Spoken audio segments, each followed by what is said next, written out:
सर्दियां आते ही sexual problems बढ़ जाती हैं। इरेक्टाइल डिसफंक्शन के 25 से 30% पेशेंट्स बढ़ जाते हैं। उसका जो मेन रीजन होता है कि इरेक्टाइल डिसफंक्शन का जो ओपीडी है वो बढ़ने का कारण क्या है, इसका जो मेन रीजन है वो फिजिकल एक्टिविटी की कमी हो जाती है।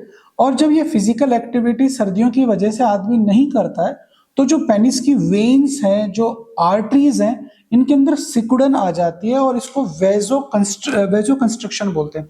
इस वेजो कंस्ट्रक्शन को कुछ लोग लिंग का सिकुड़न भी बोलते हैं।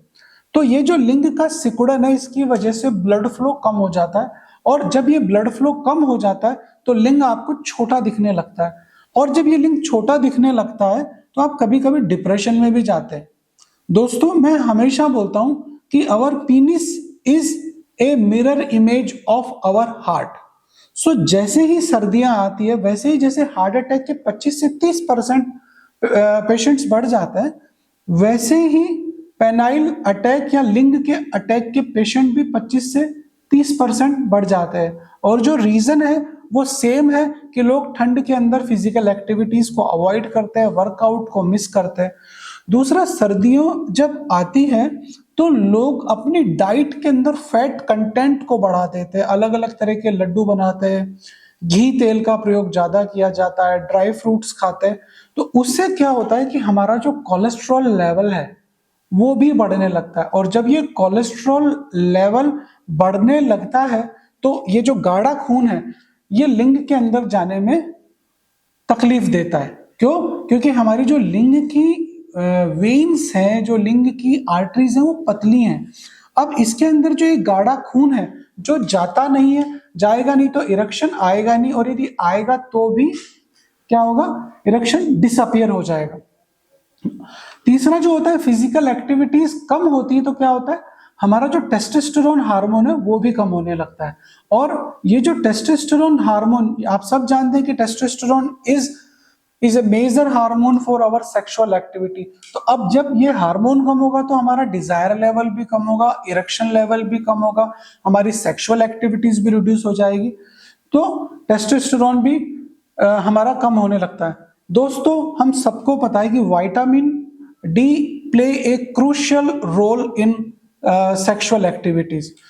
जब हमारा सर्दियां आता है तो हमारा जो धूप का सिकाई है वो कम हो जाती है। लोग लोग क्या होता है, गर्मियों में उनको विटामिन डी का पूरा मात्रा मिल जाता है, लेकिन सर्दियों के अंदर पूरा कपड़ा पहन के रहते हैं, पूरे पूरे अपने आप को कवर करके रखते हैं, तो उससे क्या होता है कि विटामिन डी नहीं मिल पाता है और विटामिन डी नहीं होने की वजह से भी सेक्सुअल प्रॉब्लम्स आने लगती है।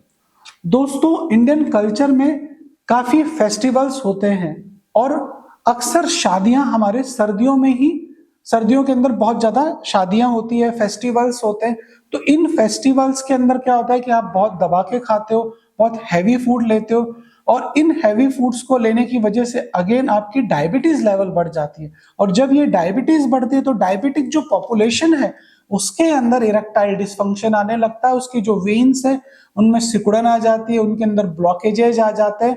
और कई बार हमारे को सर्दियों में हमारे पेशेंट्स की नाराजगी इसलिए झेलनी पड़ती है क्योंकि हम उनको शॉक वेव के लिए टाइम नहीं दे पाते, अपॉइंटमेंट नहीं दे पाते, क्योंकि हमारे सेंटर पे शॉक वेव थेरेपी का बहुत ज्यादा लोड होता है, जबकि our centre is one of the largest shock wave providing centre in north India.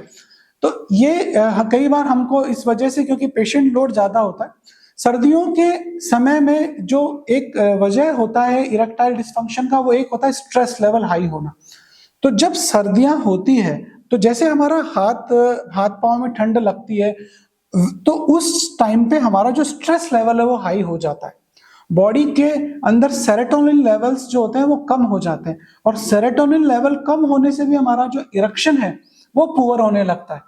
और इन सब चीजों की वजह से हमारी सेक्सुअल लाइफ खराब होने लगती है। और इस डिप्रेशन की वजह से क्या, इरेक्शन क्यों नहीं आ रहा, इरेक्शन क्यों नहीं आ रहा, हम अपने आप को थोड़ा सा इंफीरियर महसूस करते हैं। So if you want to enjoy your sexual life in winters, go for some walk, do some physical activities, आप अपने डाइट के अंदर जो फैट कंटेंट है उसको हटाएं। मैं ये नहीं कह रहा कि आप लड्डू नहीं खाएं या और कोई चीज नहीं खाएं, खाएं लेकिन लिमिट में खाएं और उसको पचाएं। उसके लिए आप एक्सरसाइज करें, एक्स्ट्रा वर्कआउट करें। यदि आप बाहर नहीं जा सकते हैं तो आप घर में ही कुछ वर्कआउट प्लान करें। ये सब यदि आप करेंगे तो आप अपनी फिजिकल, अपने सेक्सुअल लाइफ को एंजॉय कर पाएंगे। तो and one and last more thing that have some sunlight on your body. थोड़ा धूप में लेटे जिससे कि आपको विटामिन डी का पूरा डोज मिले। थोड़ा धूप में निकलिए जिससे कि आपकी सेक्सुअल लाइफ अच्छी रहे।